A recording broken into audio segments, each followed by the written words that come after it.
সিতাই বিধানসভা কেন্দ্রের উপনির্বাচনের ভোট গণনা শনিবার। ভোটের দিন বিরোধী দলগুলি সন্ত্রাসের অভিযোগ তোলার পাশাপাশি গণনার আগে শুক্রবার কি বলছেন শাসক ও বিরোধী দলের নেতারা, শুনুন। সিতাই বিধানসভার উপনির্বাচন মানুষ যেভাবে ভোট দিয়েছেন, আমরা আমাদের প্রার্থীর পক্ষে আমরা যে প্রচার আমরা করছি, আমরা আশা করছি বিগত দিনে যে নির্বাচন হয়েছে তার থেকে আমরা যে ভোটাররা যে ভোট দিয়েছেন আমাদের পক্ষে বিগত দিনের থেকে আমরা ভালোভাবে আমরা ভোট পাবো। আমরা আমাদের প্রার্থী বিগত দিনের থেকে যে ভোটগুলো আমরা দিয়েছি তার থেকে বেশি ভোট আমরা পাবো। গণনা শুরু হলেই বোঝা যাবে যে গণনায় কী পর্যায়ে তারা করেন। নানান রকম অভিযোগ ওঠে এবং অভিযোগ সত্য। কালকে গণনা চলাকালীন বোঝা যাবে তারা কোন পর্যায়ে কীভাবে গণনা পরিচালনা করেন নির্বাচন কমিশন। সেটা না দেখে তো বলা যাবে না, আগাম মন্তব্য করব না।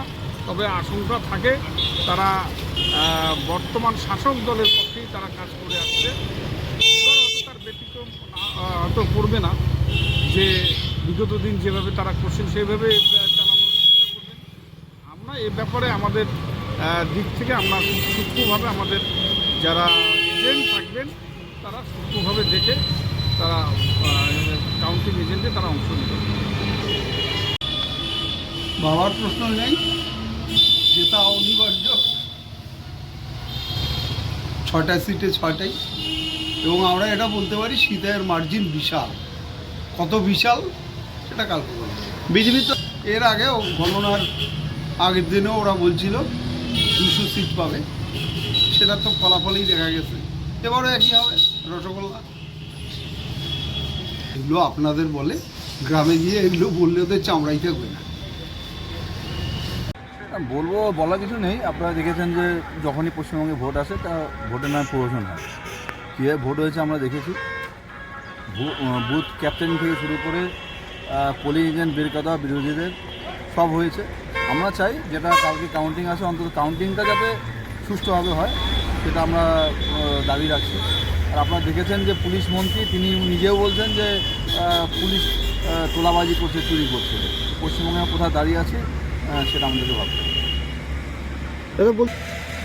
ফেয়ার কাউন্টিং বলতে কাউন্টিংয়ে তো কিছু সেরকম করার কিছু থাকে না। এখন যদি কোনো টেম্পারিং কিছু না হয়, করে না থাকে আর কি, সেটা করলে সেটা সরকার পক্ষ থেকেই করবে। তো আমরা চাই যে ফেয়ারভাবে কাউন্টিংটা করা হবে। সে তো আপনারা দেখেছেন, আপনারাই দেখিয়েছেন, আপনাদের মিডিয়ার মাধ্যমে আমরা দেখতে পেয়েছি বিভিন্ন জায়গায় যে পোলিংকে থ্রেট দেওয়া হয়েছে বিরোধীদের, যে আধা ঘন্টার মধ্যে বের হয়ে যেতে হবে, না হলে মেরে ফেলা হবে। তো এরকম আপনারা দেখেছেন। আর যেহেতু আগামীকালকে যেহেতু কাউন্টিং, তো আমরা চাই যে যাতে সবাই, বিরোধী পক্ষ, সরকার পক্ষ, সবাই যাতে সুষ্ঠুভাবে সেখানে উপস্থিত থেকে কাউন্টিংটা করতে পারে। এটাই আমাদের চাই।